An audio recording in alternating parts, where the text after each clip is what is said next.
Meus irmãos, minhas irmãs, neste final de semana 11 e 12 de maio, estamos celebrando a liturgia do quarto domingo da Páscoa, o Domingo do Bom Pastor, Dia Mundial de Oração pelas Vocações Sacerdotais e Religiosas. E é segundo domingo de maio, Dia das Mães. Ouçamos o Evangelho que a Igreja nos apresenta. João 10, 27 a 30. Naquele tempo, disse Jesus: As minhas ovelhas escutam a minha voz. Eu as conheço e elas me seguem. Eu dou-lhes a vida eterna e elas jamais se perderão. E ninguém vai arrancá-las de minha mão. Meu Pai que me deu essas ovelhas é maior do que todos, e ninguém pode arrebatá-las da mão do Pai. Eu e o Pai somos um. Palavra da salvação. Glória a vós, Senhor. Meus irmãos, minhas irmãs, ao longo da Páscoa, sempre escutamos o Evangelho do Bom Pastor. Sempre no quarto domingo. E depois, na semana seguinte, vemos as outras partes do capítulo 10 do Evangelho de João. Todo o capítulo 10 do Evangelho de João trabalha esse tema. Eu sou o bom pastor. O bom pastor dá a vida pelas suas ovelhas. E esse evangelho ele é fatiado no domingo. No ano A, nós trabalhamos uma parte do evangelho. No ano B, outra parte. E agora no ano C, esse é o ano C, os últimos versículos desse tema do bom pastor. Porque essa é uma imagem belíssima para o povo de Israel. O povo do Antigo Testamento tinha essa consciência. Deus é o nosso pastor. E nós somos o rebanho desse pastor. E Deus conduz. Né? Imagine aquele povo bonito cantando: Tu és, Senhor, o meu pastor, por isso nada em minha vida faltará. O povo caminhando em direção a Jerusalém, passando por aquelas vales, subindo colinas, dizendo: ainda que eu passe pelo vale tenebroso na morte, nada temerei, porque o Senhor está ao meu lado. Jesus, no Evangelho de João, no capítulo 10, ele mesmo se apresenta dizendo: eu sou o bom pastor. E ele dá a característica do bom pastor. Ou seja, na verdade ele é o pastor. E o pastor é bom.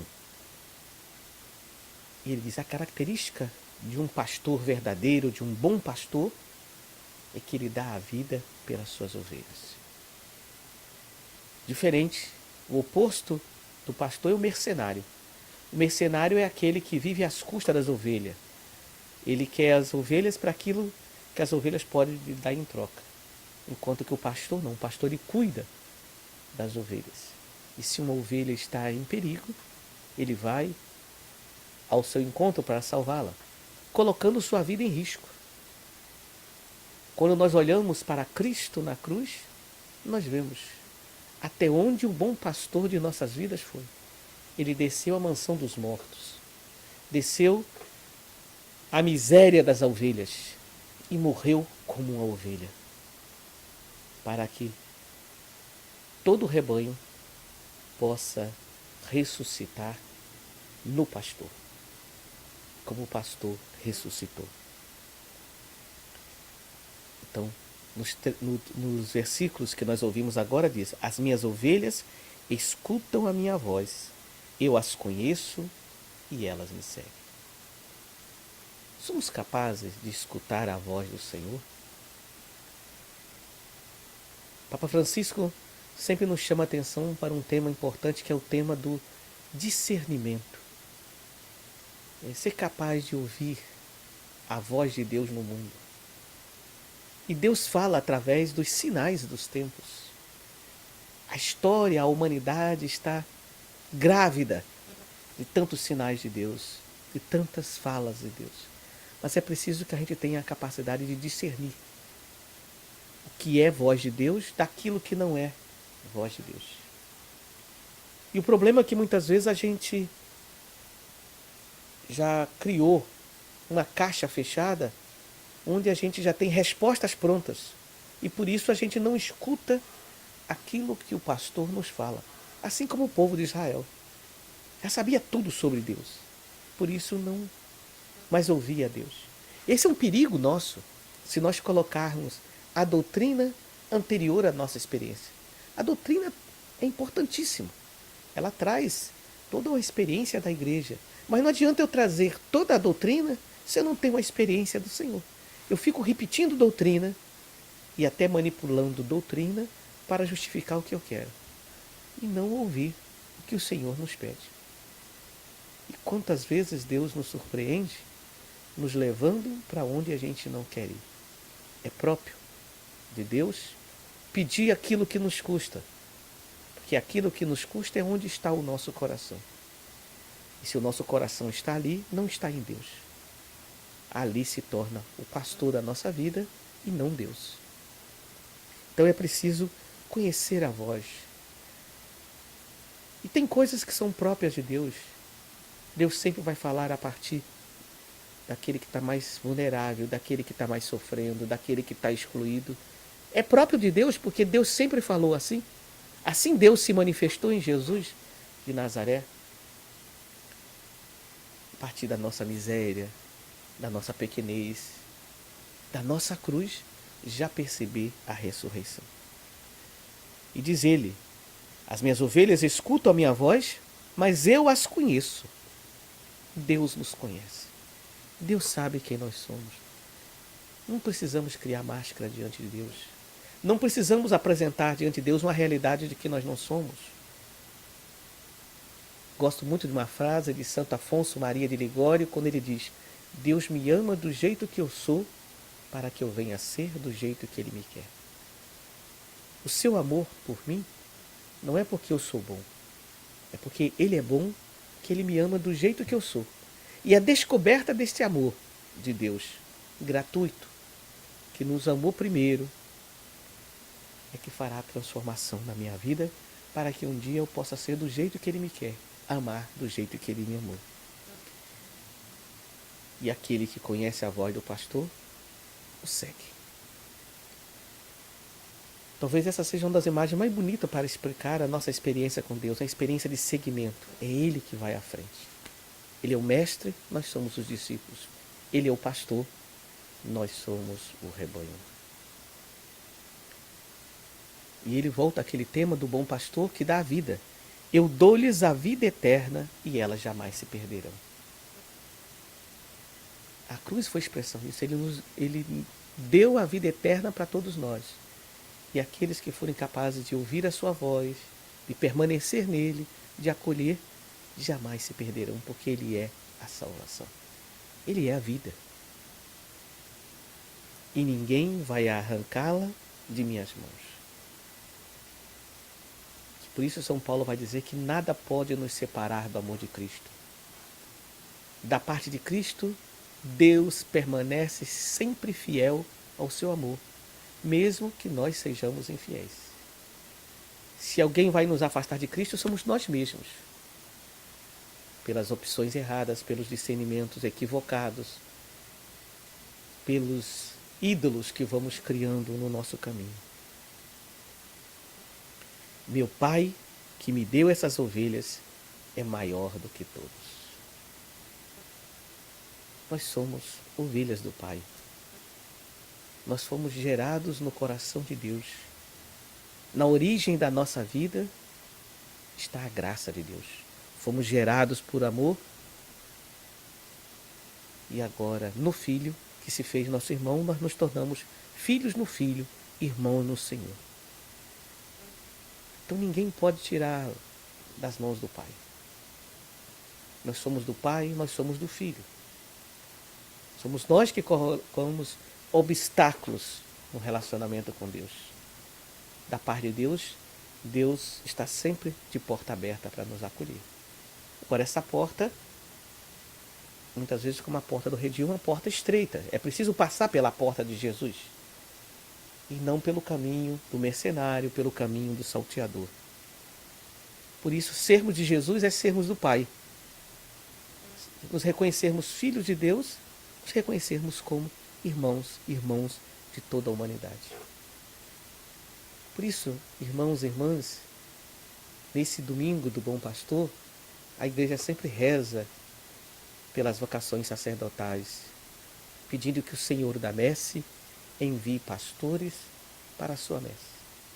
Que sejam pastores conforme o coração do bom pastor. Que nós não tenhamos a tentação de nos apropriar de um pastoreio que não é nosso, mas que é de Cristo. Na carta aos Filipenses, diz que Jesus não se agarrou à sua condição divina, não fez do seu ser divino uma usurpação. Que a gente também não seja capaz de usurpar o nosso pastoreio, mas que o nosso pastoreio seja expressão de alguém que se descobre amado por Deus. Não foi esse o diálogo que ouvimos domingo passado de Jesus com Pedro? Pedro, tu me amas? Apacenta minhas ovelhas.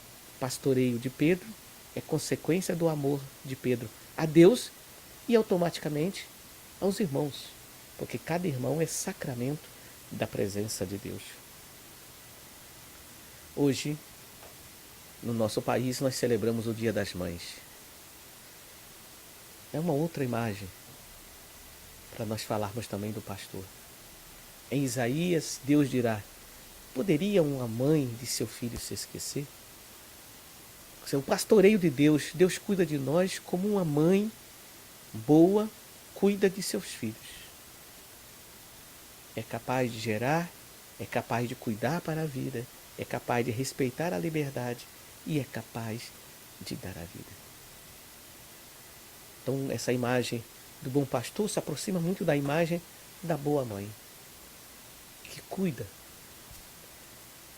Há uma tradição popular em algumas regiões do nosso país de dar o título a Maria de a Divina Pastora. Ou seja, Maria, como primeira discípula, ela também é pastora. Pastora, imagem do seu filho, o bom pastor. Pastora que revela a divindade do seu filho. Aquela mulher revela que o seu filho é filho de Deus e que cuida de toda a humanidade como um grande rebanho.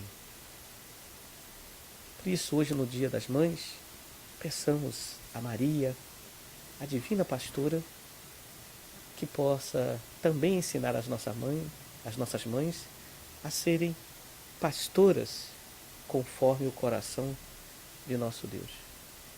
Que ela possa criar seus filhos para a vida, para a liberdade, para o amor, para serem também ovelhas do rebanho do bom pastor, para serem sacramentos do Cristo bom pastor.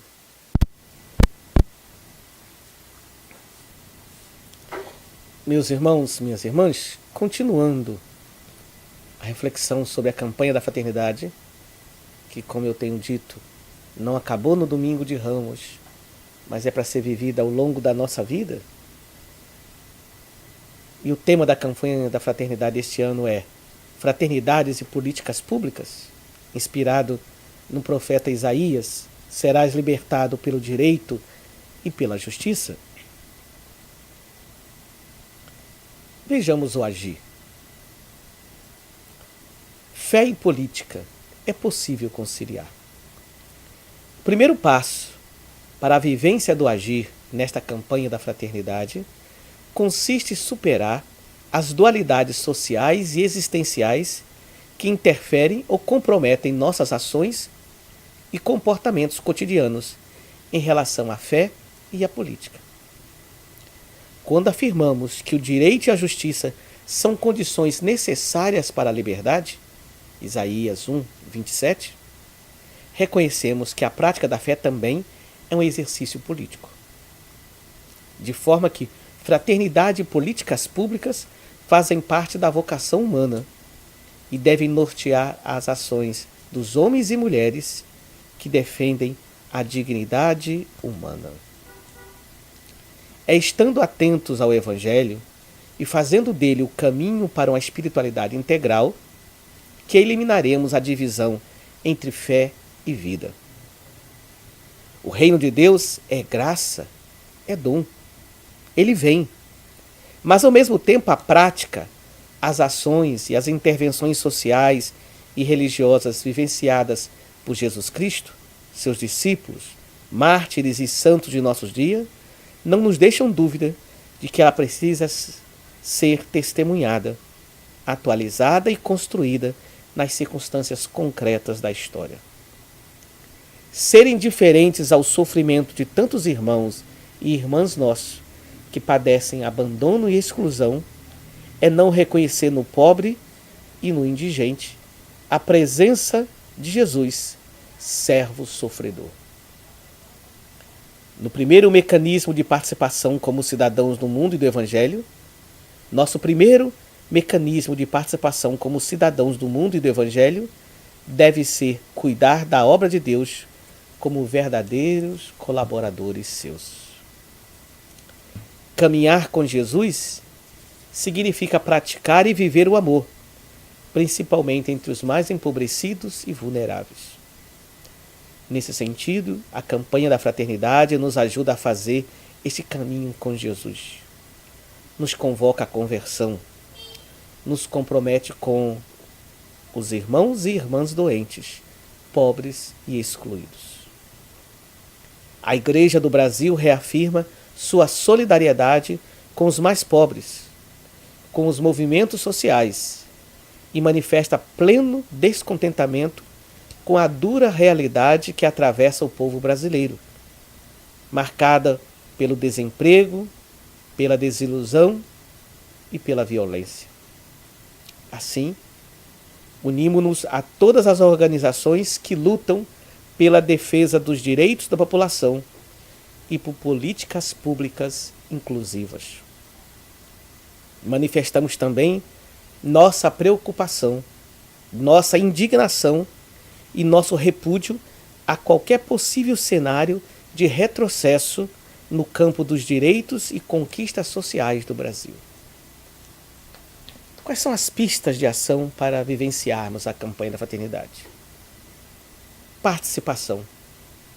Revisitar a Sagrada Escritura e o ensinamento social da Igreja com a perspectiva de encontrar neles os fundamentos bíblicos catequéticos para as políticas públicas de inclusão e vida.